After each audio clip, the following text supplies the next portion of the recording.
আপনার কাছে জানতে চাই আসলে নির্বাচনের আগে রাজনৈতিক চ্যালেঞ্জগুলো আসলে তার জন্য কি অপেক্ষা করছে? ধন্যবাদ আপনাকে আর আমার বন্ধুবর আলোচক কামাল ভাই, আমি তারে খুব ভালোবাসি, আর আপনার দর্শক শ্রোতা যারা আছেন।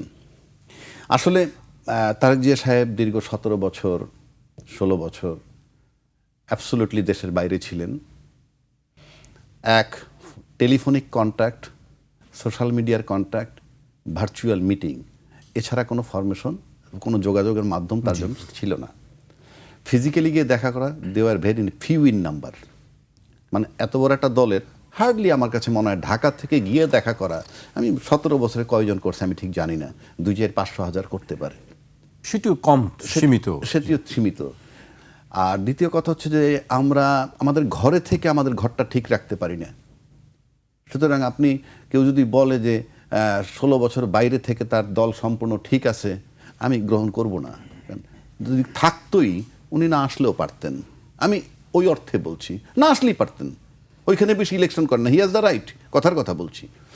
তো সেই জন্য সুতরাং তাকে আসতেই হবে ঘর গুছাইতে হইলে। আর ঘর গুছানোর প্রশ্ন মানি হলে কিছু ইনডিসিপ্লিন বিষয় এখানে আছে। আমরা ইতিমধ্যে দেখছি বিএনপির বিভিন্ন দায়িত্বশীল নেতার নানা রকম বক্তব্যে মনে হয় যে তাদের ভিতরে কিছুটা ফ্যাকশন আলাদা আলাদা আছে। সেটাকে একটা জায়গায় আনতে হলে অবশ্যই তাকে আসতে হবে। তার আসা উচিত ছিল বহু আগে, সেই বিতর্কে আমি যাচ্ছি না। বিএনপি নেতাদের মধ্যে ফ্র্যাকশন দেখছেন আপনি? আমরা বক্তব্যে ফ্র্যাকশন দেখছি, এক এক রকমের কথা। সেটা একটু উল্লেখ করবেন কি? উল্লেখ করা খুব জরুরি না। যেমন নমিনেশন চেঞ্জ হচ্ছে, ফর এক্সাম্পল, এই যে নমিনেশন এতদিন যাদের কিন্তু তার থেকে যে 10, 12, 25 জন মাইনাস হয়ে যাচ্ছে, তাদের মানসিক অবস্থাটা কি? তারা এটাকে কিভাবে নিবে?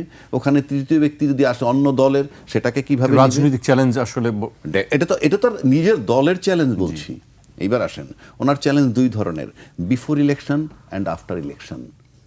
বিফোর ইলেকশনের একটা বললাম তার দলীয়, দ্বিতীয়টা আসেন, আপনাকে বিফোর ইলেকশন কি বলতে হবে? প্রতিশ্রুতি দিবেন 15 বছরের যন্ত্রণার পর কি বার্তা আপনি দিবেন এসে দেশবাসীকে, যে আমরা তোমার 15 বছরের যে ব্যথা যন্ত্রণা লাঘব করব। কি আয়নাগর হবে না, চ্যালেঞ্জ করতে হবে। নতুন এবং ফিরে আসা গ্রাহকদের জন্য নগদে চলছে ক্যাশব্যাক সহ প্রতিদিন হাজারো উপহার জেতার সুযোগ। হবে আশা আর ফেরা, সারপ্রাইজ সেরা। বিনা বিচারে হত্যা হবে না, চ্যালেঞ্জ করতে হবে। সংস্কার যেগুলো করা হচ্ছে সেগুলোর ব্যাপারে বাস্তবায়ন। সংস্কার তো পরের চ্যাপ্টার, সংস্কার কিছু হয় নাই। ওটা গণভোট পাস হইলে তারপরে সংসদ অ্যাপ্রুভাল দিবে। বুলশিট, ওগুলো কিচ্ছু হবে না, আমি বলে দিচ্ছি, সংস্কার কিচ্ছু হবে না। সংস্কার হবে না কেন? আপনি সবাই তো আপনি করেন না ইলেকশন। আপনি তো কি বলছেন, গণভোট যদি হাও হয় পার্লামেন্টের অ্যাপ্রুভাল লাগবে। কথাটা বোঝার চেষ্টা করেন। No guarantee at all. আমি ওই বিষয়ে আলাপই করতে চাই না। যেটা বলতেছিলাম, তাহলে আপনি এই আমাদের তারেক রহমান সাহেব এসে এই বিষয়গুলো অনেকে ফেস করতে হবে। জনগণকে কি প্রতিশ্রুতি দিবেন এবং সেটা এটা দিতে হবে ইলেকশনের আগে। কর্মসংস্থানের কথা বলছেন, এগুলো কিন্তু ক্ষমতায় যাওয়ার পর আবার এক্সিকিউট করতে হবে। দেশ এখন সেখানে নাই, আপনি বললেই হবে না। আরেকটা বিষয় আপনাকে বলতে হবে, সেটা হলো কি হবে আপনার ফরেন পলিসি, ক্লিয়ার করতে হবে। আমি লিখে দিচ্ছি, আপনাকে ক্লিয়ার করতে হবে। কারণ বাংলাদেশে ইতিমধ্যে হাসিনা আইডেন্টিফাইড, শেখ হাসিনা উনি কোন বলয়ের, ইউনূস সাহেব আইডেন্টিফাইড উনি কোন বলয়ের। আপনাকে ক্লিয়ার করতে হবে। এই ক্লিয়ার করতে গিয়ে একটা জিনিস আমার খুবই বেদনাদায়ক, আমি এই দলের দায়িত্বশীল লোকের জন্য বলি। আমরা দেখলাম আনন্দবাজার পত্রিকা একটা শিরোনাম আসছে, শিরোনামটা পড়লেই এনাফ যে কি পরিমাণ আমাকে আন্ডারমাইন করুক বা স্যাটায়ার করুক। লিখছেন, খালেদা পুত্রের সম্বল, দিল্লির বন্ধুত্ব ও মুক্তিযুদ্ধ। তার মানে মুক্তিযুদ্ধ হাতিয়ারটা ব্যবহার করতে হবে, দিল্লির বন্ধুত্ব এনশিওর করতে হবে। কে করবে? খালেদা পুত্র। কেন খালেদা পুত্র নয়? মানে জিয়ার পুত্র নয়, কিংবা সাবেক প্রধানমন্ত্রীর সন্তান নয়, কিংবা বিএনপির এই মুহূর্তের কর্ণধার তারেক রহমান। এই কথা কেন লিখলো না? একটা পত্রিকা লিখছে, এটা দিল্লি সরকারের স্টেটমেন্ট নয়। কিছুদিন আগে দেখলাম পত্রিকা কি বলছে, কলকাতার এক পত্রিকায় ফখরুল ইসলাম আলমগীর সাহেব চ্যালেঞ্জ করছেন যে উনি বলেন নাই।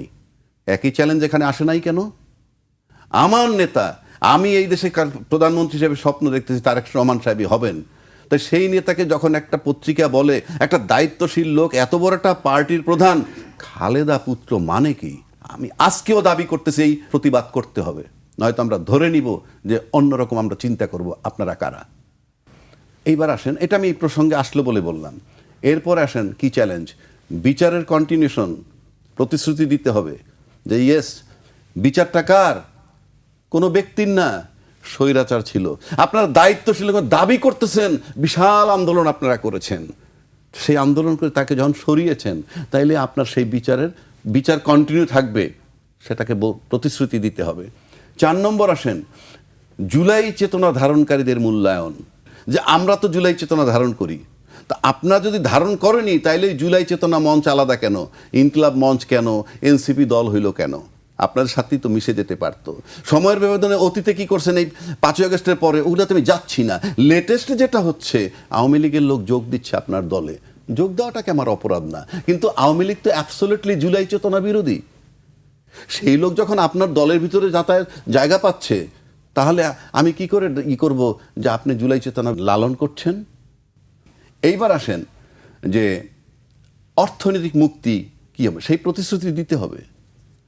যে টাকা পাচার হয়েছে উদ্ধার করার দায়িত্ব নিতে হবে, কারণ আপনার দলের বহু লোক স্যাটায়ার করছে এই সরকারকে, যেই সরকার অনেক ক্ষমতাধর। তার প্রমাণ হইল এই হাদি যখন সিঙ্গাপুরে গেল, সিঙ্গাপুরের ফরেন মিনিস্টার যোগাযোগ রাখছে, বাংলাদেশের কোনো মন্ত্রী, সিঙ্গাপুরে বহু লোক চিকিৎসা নিয়েছে, বহু মন্ত্রী, কেউ তাদের সাথে দেখা করতে যায় নাই। তাহলে আপনাকে বুঝতে হবে যে সেখানে ফরেন মিনিস্টার যোগাযোগ করছে। সেই ইউনূস সাহেবের বদনাম, গীবত, এর কোনো অন্ত নাই। আপনাকে টাকা উদ্ধার করবেন, সেই প্রতিশ্রুতি দিতে হবে, দেশের টাকা, জনগণের টাকা, আপনি মহানায়ক হবেন, এটার প্রতিশ্রুতি দিতে হবে। দিতে হবে মানে এই চ্যালেঞ্জগুলো আমাকে মোকাবেলা করতে হবে। পাশাপাশি তার সিকিউরিটির নামে আমরা যেটা দেখতেছি, যে অনুমান যেটা করতেছে, তার নিরাপত্তা বলে, আমি পত্রিকায় পাইছিলাম তার নিরাপত্তা কিভাবে দিবে, সেই নিরাপত্তার নামেও যদি তার মাঠ কর্মীর সাথে তার ডিস্টেন্স হয়ে যায়, তাকে যদি সীমিত লোক তার সাথে দেখা সাক্ষাৎ করে তার দলের মধ্য থেকে এরা বার্তা নিয়ে বাইরে যায়, সেখানে একটা গ্যাপ তৈরি হইতে পারে। কেননা এতদিন উনি বাইরে ছিলেন, একটা অজুহাত ছিল, এখন তো উনি দেশে আসছেন, সুতরাং দেশে এসে সবার সাথে করে ওনার এই ধারণাগুলা, মানে এই ইউনাইটেড করাটা ওনার জন্য বিশাল চ্যালেঞ্জ। এই চ্যালেঞ্জগুলো তার জন্য রয়েছে বলে আমি মনে করি। জি, আমি